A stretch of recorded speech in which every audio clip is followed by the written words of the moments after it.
A Jornada pela Vida do Gresg apresenta o podcast Triunfo Pessoal, com Guaraci Silveira, baseado no livro Triunfo Pessoal, psicografado por Divaldo Franco, pelo espírito Joana de Ângeles.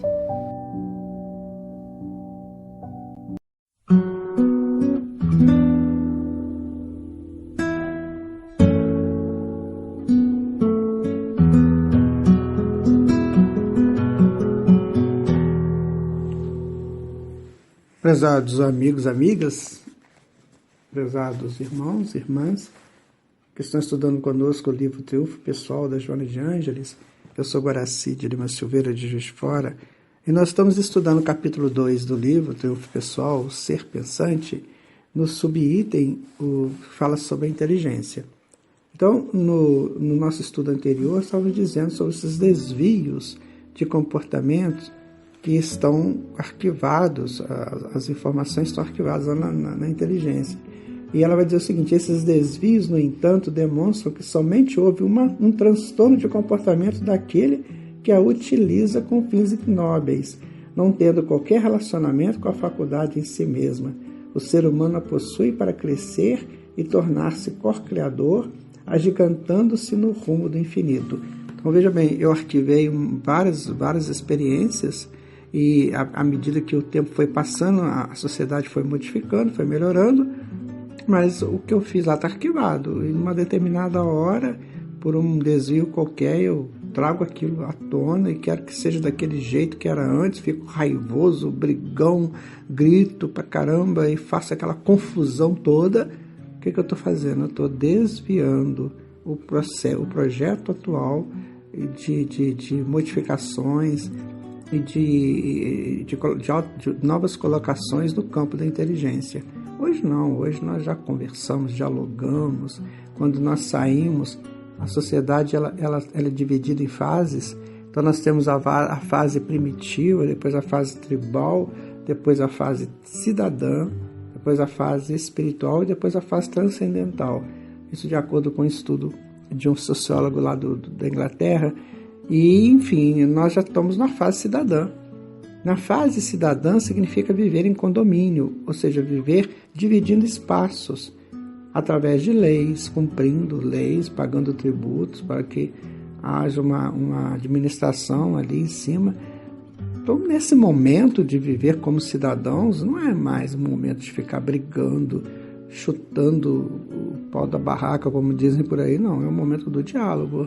É o momento dos acertos. Por isso que existe a Câmara de Vereadores, existem as Assembleias dos Deputados, existe o Congresso Nacional, que, na essência, eles estão discutindo assuntos.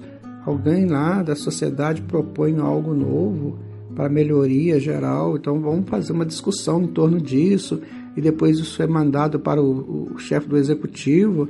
O chefe do Executivo, então, vai deliberar, vai sancionar ou não, vai mandar emendas, enfim, esse circular de mensagens e que vão então virar lei. Agora isso aí é uma lei, então vamos cumprir essa lei. Então isso é a faixa cidadão. Se nós ainda estamos brigando, eu chego lá na casa do outro, eu saio chutando tudo, sai daí, nossa, isso aí não existe mais, isso já não pode mais existir, pelo menos conosco espíritas. Se nós temos aí pessoas que ainda estão nessa fase, né, de chegar para o outro, abordar o outro e roubar do outro, essa é uma fase primitiva, nós não estamos mais lá. Nós estamos em uma outra faixa, sabe? Ela vai continuar aqui. Numerosas discussões têm sido travadas desde os primórdios do pensamento em valiosas tentativas para se compreender a inteligência e os equipamentos que a formulam na área do eu consciente. Teses e conceitos espirituais basados em reflexões filosóficas e religiosas de diversos matizes situam-no no cerne do ser profundo, eterno, no espírito, enquanto outros estudiosos propõem que a mesma deflui da complexa máquina cerebral que o elaboraria em termos reducionistas.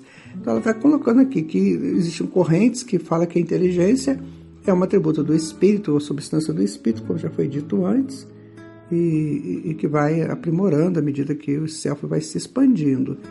Já tem outros que acham que não, que isso aí é um produto do cérebro, que a inteligência é um produto do cérebro, mas não justificam tanto porque, se pensarmos bem, tem cérebros aí mal formados com inteligências. Eu vou dar um exemplo do Stephen Hawking, né? Que é coisa mais séria do que aquilo. Um homem que não fala mais, que não tem nem mais movimentos nenhum, no entanto é o maior gênio da atualidade, enquanto que tem pessoas aí com o cérebro perfeitinho que, nossa, ainda estão longe de muitos conhecimentos. Então, assim, ela coloca isso aqui, não é questão lá do cérebro em si, da máquina cerebral em si. Eu gosto de estudar o livro do Paulo Dogolohondo, que é um neurocientista brasileiro lá da Unicamp, e ele fala isso, ele fala, não é o cérebro, gente, tem alguém atrás do cérebro.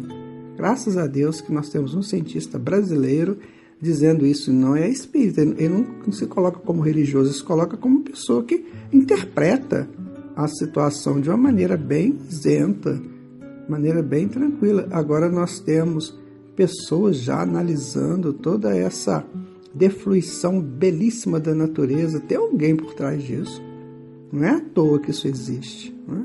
Ela vai continuar, dúvida nenhuma, porém, existe de que a inteligência se exterioriza através das redes neurais, que, estimuladas pelas ondas do pensamento que procedem do self, se encarregam de exteriorizar a sua potencialidade. Isso, ela vai colocar aqui, certo que o cérebro participa sim, mas ele participa a partir do pensamento, que vai impulsionado pelo self, ou impulsionado por aquilo que fez com que ele chegasse ao nível de gerar ondas. Então aí o cérebro vai funcionar, mas o cérebro vai agir aí como uma máquina, que você coloca uma energia motriz naquela máquina, ela funciona. Ela vai funcionar porque você energizou, mas ela por ela mesma não funciona. Você pega uma indústria têxtil, por exemplo, que é cheia de máquinas lá, se aquilo parou, desligar a máquina, aquilo não vai produzir nada. Enquanto não chegar uma energia, essa energia voltar, vai começar a funcionar. Assim é o cérebro, ele vai funcionar a partir da ordem do espírito.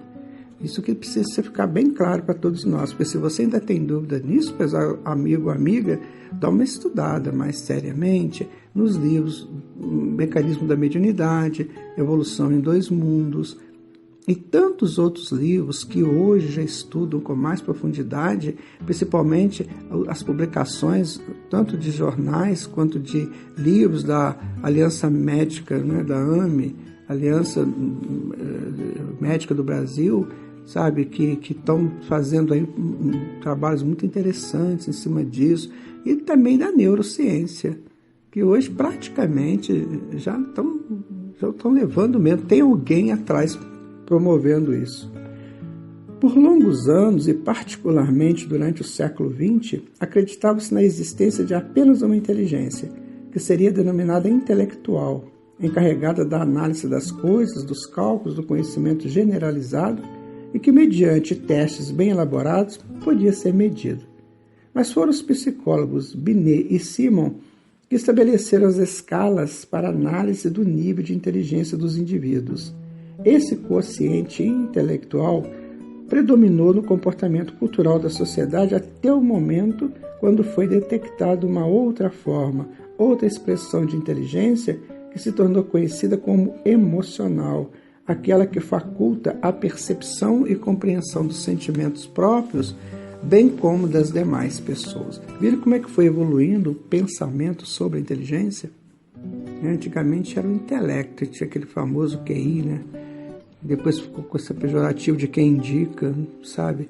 Então era aquilo, você tem um coeficiente muito alto de inteligência intelectual, e as pessoas iam naquela. Depois não, depois começaram a perceber que a inteligência tem uma participação emocional, e aí as coisas foram modificando um pouco. Graças a essa conquista e entendimento dos valores, o ser humano mais se enriqueceu, mediante o desenvolvimento do seu QE, quociente emocional, desenvolvendo recursos e aptidões adormecidos que lhe dão amplitude para o relacionamento humano e social, bem como para o equilíbrio das emoções e do êxito nos empreendimentos encetados. Eu posso citar aqui um exemplo bem interessante com relação a isso, é da mediunidade. Por exemplo, quando o médium tem uma mediunidade ostensiva ou intuitiva, não sei, tem hora que essas coisas começam a ser muito denominadas assim, começam a fracionar muito, você acaba perdendo o eixo central da coisa. Mas vamos pegar uma mediunidade. Às vezes o médium, ele vê um quadro que ninguém viu, só ele que viu, porque a mediunidade era individual. Então ele vê um quadro, e aquele quadro dá para ele uma informação muito profunda. Por que ele fez aquilo? Por quê? Ele teve a inteligência de decodificar o quadro e foi lá no self, onde estão arquivadas todas as grandezas do reino de Deus. E ali ele decodifica, dentro da visão espiritual dele, a visão individual dele, um quadro extraordinário que ninguém tinha visto antes. É aí que nós temos essa coisa de achar que hoje, quando você fala, por exemplo, quando o médium fala ou escreve alguma coisa, eles perguntam assim, de onde você tirou isso? Tirou da mediunidade dele, não pode, não? Não foi assim que Newton trabalhou, não foi assim que Einstein trabalhou, não foi assim que os grandes cientistas, o Galileu e outros mais trabalharam? Eles mesmo falam isso, que eram intuições. O Einstein muito fala isso é intuição. Então tem pessoas que falam assim, não, onde você tirou isso aí? Onde está escrito isso? Isso é coisa que tem que fazer, tem lógica isso? Porque você juntou ali mediunidade com inteligência e com self. E as pessoas não entendem isso. Não, você está falando, não existe, isso não existe, não está escrito em lugar nenhum. Não estava até agora, mas agora está escrito. Então, antes de você criticar, faça uma análise lógica ou racional daquilo. É certo, isso aí pode acontecer? Tem gente que fica determinando o que pode e o que não pode acontecer no mundo espiritual. Olha, eu vou dizer para você, não faça isso, não entra nisso. Tem pessoas que falam assim, isso não pode acontecer no mundo espiritual de jeito nenhum. Você não está lá para você saber. Então o médium vai lá e detecta uma coisa, ele viu aquilo, ele viu o quadro. Então por que ele está estudando mediunidade? Mediunidade é o quê? O que é mediunidade? Não é uma relação, uma comunicação que você faz extrasensorial? Sabe? São essas coisas que nós temos que pensar, porque o médium comprometido com o bem, ele está sempre associando suas vidências, os seus impulsos de intuição, uma coisa assim, com a sua lógica de inteligência. Então ele mesmo faz a refutação. Não, isso não pode acontecer. Isso eu não vou nem falar, que isso não pode acontecer. Isso aí foi um devaneio meu. Agora, quando ele fala assim, não, gente, isso é assim, assim, assim, assim, aí vem sempre alguém lá que não entende nada. Sabe aquelas pessoas que ficam truncadas? Sabe aquelas cabeças baixas, cara feia, amarrada? Isso aí não funciona, isso aí não está escrito isso aí. Mas Allan Kardec sempre colocou isso para nós. Quando uma coisa nova chegar e que for reconhecido como lógico, enfim, faz parte da doutrina. Sabe? Essas coisas temos que ser analisadas. E também temos que tomar cuidado, porque tem muito médico falando coisas que não existem. Então eu acho muito interessante, sabe, pesados amigos, quando nos centros espíritas eles colocam alguém para analisar obras, para ver se pode vender na livraria. Isso é perigoso, eu jamais aceitaria um negócio desse. Por quê? Ou eu tenho que ter um conhecimento muito profundo da lógica e da racionalidade espírita, ou eu tenho que ter uma mediunidade muito avançada. Porque às vezes eu vou ler com a minha extensão de inteligência, e às vezes eu não chega onde o autor chegou. Daí eu falo assim, não, isso aqui não existe não. O autor coloca lá uma coisa assim bonita, uma reflexão bonita sobre alguma coisa, e a pessoa que leu não entende nada daquilo, não tem a menor condições de chegar lá, isso aqui não. Sabe, é muito difícil você analisar a obra dos outros, muito difícil. E de vez em quando eu sinto isso aqui na pele. Às vezes eu mando um livro para ser analisado e vem para mim umas respostas assim muito primárias, sabe? Por isso que nós temos que entender bastante sobre inteligência, sobre nós em relação a ela. Sabe? É muito importante refletirmos sobre isso. Até que nível, até que ponto eu tenho uma inteligência que me capacita a viver com tranquilidade no mundo atual, nesse mundo que hoje está aí estabelecido. Até que ponto eu ouço, por exemplo, uma entrevista de uma pessoa estudiosa, de uma pessoa trabalhadora, e aquilo para mim é inteligível. Ou eu tenho dúvidas. E se eu tiver dúvidas, eu tenho que perguntar a alguém. Porque se eu emito uma crítica, minha gente, Se eu critico alguma coisa que eu não gostei daquilo, eu tenho que apresentar algo muito superior. Porque não adianta só criticar. Criticar é muito fácil. Eu tenho que apresentar algo superior. Quando eu falo assim, olha, isso não está certo, o certo seria isso, e a minha proposta seja melhor do que a que foi colocada antes. Isso que é que nós temos que pensar. Lembra que eu falei para vocês que o mundo de regeneração é muito difícil de viver? Porque lá vai ser assim. Você quer criticar? Então eu quero muito que você critique. Mas olha, apresente uma coisa melhor. Uma coisa mais substanciosa do que eu coloquei aqui. E a pessoa que colocou vai agradecer. Olha que bom, você enriqueceu o meu conhecimento. Assim foi, é assim que o pensamento humano cresceu, chegou ao nível que chegou. Foram propostas. Aristóteles fez propostas que na época eram válidas, depois foram corrigidas. Sabe, é isso. Eu vou ficando por aqui hoje. Fiquem com Jesus, que Ele abençoe você e seus familiares. Muita paz.